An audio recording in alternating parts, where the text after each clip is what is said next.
آگے بڑھتے ہوئے آپ کو بتائیں کہ متنازع پیکا ایکٹ کے خلاف صحافتی برادری کا ملک بھر میں احتجاج جاری ہے۔ کراچی، اسلام آباد، لاہور، گجرانوالہ، کوئٹہ اور دیگر شہروں میں صحافتی برادری کی جانب سے بڑی تعداد میں احتجاج کیا گیا۔ کراچی میں BFUJ نے پیکا ترمیمی ایکٹ کے خلاف احتجاجی مظاہرہ کیا جو کہ پریس کلب کے باہر منعقد کیا گیا۔ احتجاج میں صحافیوں کی بڑی تعداد نے شرکت کی۔ مختلف صحافتی تنظیموں کے نمائندوں نے بھی اس میں اپنی موجودگی ظاہر کی۔ پریس کلب کے سابق صدر امتیاز خان فاران نے احتجاجی تقریب سے خطاب میں کہا کہ پیکا ایکٹ کو جلد بازی کے ساتھ منظور کیا گیا۔ ایک جانب ملک میں آزادی اظہار رائے کی بات کی جاتی ہے، لیکن اگر یہ قانون شفاف ہے تو پھر صحافتی تنظیموں سے مشاورت کیوں نہیں کی گئی؟ لاہور میں بھی پریس کلب کے باہر صحافتی برادری نے پیکا ایکٹ کے خلاف احتجاج کیا۔ اس احتجاج میں پارلیمانی لیڈر پنجاب اسمبلی علی امتیاز وڑائچ، ڈائریکٹر نیوز ایسوسی ایشن کے عہدیدار، ینگ ڈاکٹرز ایسوسی ایشن کے نمائندے اور پنجاب ٹیچرز ایسوسی ایشن کے نمائندے بھی شریک ہوئے۔ احتجاج میں صحافیوں نے ہاتھ میں کالے جھنڈے اٹھا رکھے تھے اور اپنے بازو پر کالی پٹیاں باندھ کر احتجاج کیا۔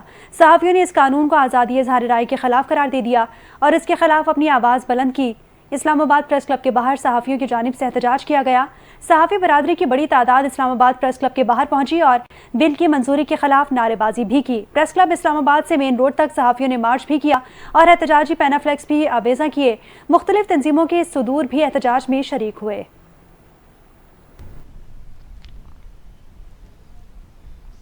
پیپلز پارٹی ہیلتھ فورم پر پیکا ایکٹ کے خلاف آواز اٹھائے گی۔ گورنر پنجاب سردار سلیم حیدر خان سے پیپلز پارٹی کے سینئر رہنماؤں نے ملاقات کی جس میں پیکا ایکٹ پر تشویش کا اظہار کیا گیا۔ اس موقع پر گفتگو کرتے ہوئے گورنر پنجاب سردار سلیم حیدر خان کا کہنا تھا کہ پیپلز پارٹی نے ہمیشہ جمہوریت اور آزادی صحافت کے لیے قربانیاں دیں۔ پیپلز پارٹی کسی بھی ایسے بل کا حصہ نہیں بنے گی جو آزادی صحافت میں رکاوٹ بنے۔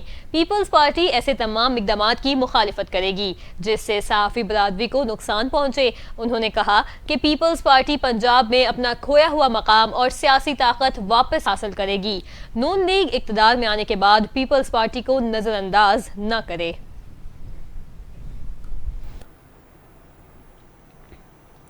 حکومتی مذاکراتی ٹیبل تو سجی لیکن اپوزیشن کی جانب سے کوئی نہیں آیا۔ اسپیکر قومی اسمبلی سردار ایاز نے مذاکراتی کمیٹی اجلاس کے حوالے سے گفتگو کی اور نائب وزیر اعظم اسحاق ڈار نے بھی اس پر معاملے پر اظہار خیال کیا۔ مذاکراتی کمیٹی اجلاس میں کیا بات چیت ہوئی، آئیے جانتے ہیں اس رپورٹ میں۔ حکومت اور PTI کے درمیان مذاکرات کے معاملے پر پاکستان تحریک انصاف نے آج مذاکراتی اجلاس میں شرکت سے انکار کر دیا۔ PTI اپنے مطالبے پر قائم ہے کہ جب تک جوڈیشل کمیشن نہیں بنایا جائے گا PTI مذاکرات کو آگے نہیں بڑھائے گی۔ دوسری جانب حکومت اور پاکستان تحریک انصاف کی مذاکراتی کمیٹیوں کے درمیان مذاکرات کے چوتھے دور کا آغاز آج ہوا، لیکن اپوزیشن جماعت میں سے کسی نے اجلاس میں شرکت نہیں کی۔ تاہم حکومت نے PTI کے مطالبات پر تحریری جواب تیار کر لیا ہے۔ اسپیکر قومی اسمبلی سردار ایاز صادق نے مذاکراتی کمیٹی اجلاس کے حوالے سے گفتگو میں کہا، کمیٹی کے 3 اجلاس ہوئے اور حکومتی کمیٹی آج بھی اپوزیشن کا انتظار کرتی رہی۔ اپوزیشن کو پیغام بھجوایا لیکن کوئی پیغام نہیں آیا۔ کسی نے بھی اپوزیشن کی طرف سے سیکریٹریٹ کو مطالعہ نہیں کیا۔ اپوزیشن کی غیر موجودگی کی وجہ سے مذاکرات آگے نہیں بڑھ سکتے۔ ایاز صادق نے وضاحت دیتے ہوئے کہا کہ شرائط پر کبھی مذاکرات نہیں ہوتے، لیکن اپوزیشن کے لیے میرے دروازے کھلے ہیں۔ حکومتی مذاکراتی کمیٹی تحلیل نہیں کر رہے ہیں۔ دوسری جانب نائب وزیر اعظم اسحاق ڈار نے مذاکراتی کمیٹی اجلاس میں اظہار خیال کرتے ہوئے کہا کہ ہم اجلاس میں مینڈیٹ کے ساتھ آئے ہیں۔ اگر PTI والے آتے تو اپنا تحریری جواب پیش کرتے، لیکن ہم یک طرفہ کوئی بھی بیان نہیں دیں گے۔ اسحاق ڈار کا کہنا ہے کہ مسائل کا حل قانون اور آئین کے دائرے میں نکلتا ہے۔ سال 2014 کا دھرنا بھی مذاکرات کی وجہ سے ختم ہوا تھا۔ امید کرتے ہیں اپوزیشن اسپیکر کے ساتھ رابطہ کر کے دوبارہ مذاکراتی اجلاس میں آئے گی۔ آپ کو بتائیں کہ حکومتی مذاکراتی کمیٹی کے ترجمان سینیٹر عرفان صدیقی نے کہا کہ اگر 31 جنوری تک مذاکراتی عمل بحال نہ ہو تو ہم کمیٹی تحلیل کر دیں گے۔ پارلیمنٹ ہاؤس کے باہر میڈیا سے گفتگو کرتے ہوئے رہنما مسلم لیگ نون عرفان صدیقی کا کہنا تھا کہ ہم نے اپوزیشن کا بہت انتظار کیا۔ اسپیکر صاحب کے کمرے میں بھی ان کا 45 منٹ انتظار کیا۔ آج PTI نے مذاکراتی عمل کو ختم کر دیا ہے، لیکن انہوں نے تحریک انصاف نے 5 دسمبر کو کمیٹی بنائی تھی۔ مذاکرات کے 3 سیشنز بھی ہوئے۔ ہم نے ان سے جواب کے لیے 7 ورکنگ ڈیز مانگے تھے۔ طے ہوا تھا ہم تیار جواب کی تفصیلات جاری نہیں کریں گے۔ کمیٹی کا دوسری کمیٹی کے درمیان ہی معاملہ تھا۔ حکومتی کمیٹی کے ترجمان کا کہنا تھا کہ تحریک انصاف کی ڈیڈ لائن 31 جنوری ہے جو ابھی باقی ہے۔ مذاکرات کا سلسلہ عملاً ختم ہو چکا ہے۔ ہم نے اپنی کمیٹی کو تحلیل نہیں کیا۔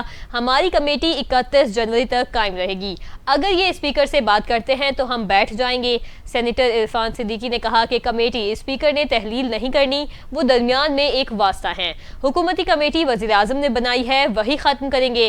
ہماری طرف سے کوئی رابطہ نہیں ہوگا۔ ہم ان کے پاس کوئی پیغام نہیں لے کر جائیں گے۔ وہ تشریف لائیں، اب آپ اسپیکر صاحب سے ہی رابطہ کر سکتے ہیں۔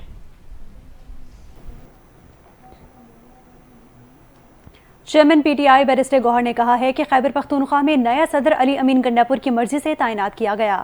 انہوں نے عہدہ چھوڑنے کے لیے بانی پی ٹی آئی سے درخواست کی تھی۔ اڈیالہ جیل کے باہر میڈیا سے گفتگو کرتے ہوئے بیرسٹر گوہر نے کہا، بانی پی ٹی آئی نے بتایا کہ انہیں علی امین کا پیغام آیا تھا اور انہوں نے خود ملاقات میں بتایا کہ ان پر کام کا بہت زیادہ دباؤ ہے، ان کی نیند تک پوری نہیں ہو رہی۔ بانی پی ٹی آئی نے بتایا کہ علی امین کی مرضی سے خیبر پختونخوا میں پی ٹی آئی کا نیا صدر مقرر کیا گیا۔ بیرسٹر گوہر نے مزید کہا، ہماری ایک ہی مذاکراتی کمیٹی بنی تھی اور ایک ہی جگہ مذاکرات ہو رہے تھے، کہیں اور مذاکرات نہیں ہو رہے۔ ہم فراغ دلی کے ساتھ ان کے ساتھ بیٹھے تھے، لیکن بدقسمتی سے وہ مذاکرات آگے نہیں بڑھ سکے۔ ہمارا مطالبہ تھا کہ 7 دن کے اندر جوڈیشل کمیشن کا اعلان کیا جائے۔ جوڈیشل کمیشن بن جاتا تو مذاکرات آگے بڑھتے۔ پی ٹی آئی 27 سال سے انصاف اور قانون کی حکمرانی کے لیے جدوجہد کر رہی ہے۔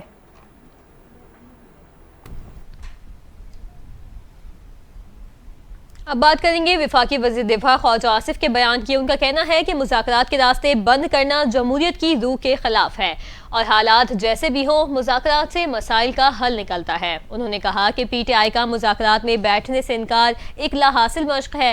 خواجہ آصف نے مزید کہا کہ حکومت ہمیشہ مذاکرات کے دروازے کھولنے کے حق میں رہی اور ہر ممکن طریقے سے بات چیت کی طرف بڑھانے کی کوشش کی۔ ان کا کہنا تھا کہ کسی بھی سیاسی جماعت کو اپنے موقف پر قائم رہتے ہوئے مذاکرات کے عمل کو بلا وجہ روکنا نہیں چاہیے۔ دوسری طرف نائب وزیر اعظم اسحاق ڈار نے بھی پی ٹی آئی کے ساتھ مذاکرات کے حوالے سے بیان دیتے ہوئے کہا کہ حکومت نے پی ٹی آئی کے مطالبات کا جواب تیار کر رکھا ہے۔ امید کرتے ہیں کہ پی ٹی آئی مذاکرات کی میز پر آئیں گے تاکہ بات چیت آگے بڑھ سکے۔ اسحاق ڈار کا کہنا تھا کہ جب تک پاکستان تحریک انصاف مذاکرات کے لیے نہیں آئے گی تب تک جواب دینا ممکن نہیں ہوگا۔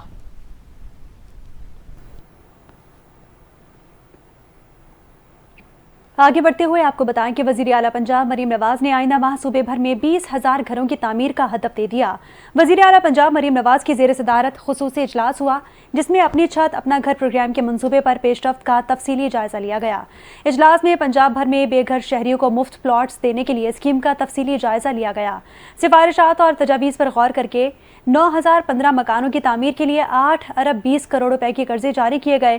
اجلاس میں بریفنگ دیتے ہوئے بتایا گیا کہ 2050 افراد کو مکانات کی تعمیر کے لیے قرض کی دوسری قسط بھی مل گئی ہے۔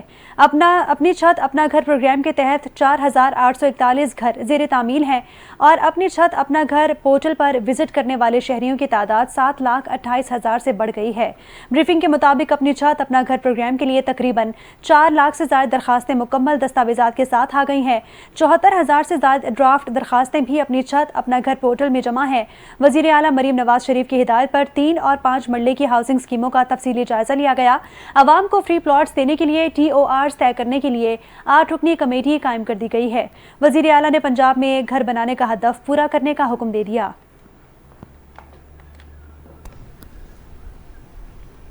اہم خبر سے آپ کو آگاہ کریں گے۔ قلعہ عبداللہ میں سیکیورٹی فورسز نے چیک پوسٹ پر بڑے حملے کی کوشش ناکام بنا دی ہے۔ پاک فوج کے شعبہ تعلقات عامہ کے مطابق ضلع قلعہ عبداللہ کے علاقے گلستان میں خوارج دہشت گردوں نے بارود سے بھری بھاری گاڑی چیک پوسٹ کی دیوار سے ٹکرا دی۔ اس دوران فائرنگ کے شدید تبادلے میں 2 خودکش بمباروں سمیت 5 خوارج ہلاک ہو گئے۔ ترجمان پاک فوج کے مطابق دہشت گردوں کے ساتھ فائرنگ کے تبادلے میں وطن کے 2 بہادر سپوت جامع شہادت نوش کر گئے۔ شہید ہونے والوں میں نائک طاہر خان، لانس نائک طاہر اقبال شامل ہیں۔ آئی ایس پی آر کا مزید کہنا تھا کہ علاقے میں کسی بھی دہشت گرد کے خاتمے کے لیے کلیئرنس آپریشن جاری ہے۔ پاکستان کی سیکیورٹی فورسز ملک سے دہشت گردی کی لعنت کو ختم کرنے کے لیے پرعزم ہیں۔ ہمارے بہادر جوانوں کی ایسی قربانیاں ہمارے عزم کو مزید مضبوط کرتی ہیں۔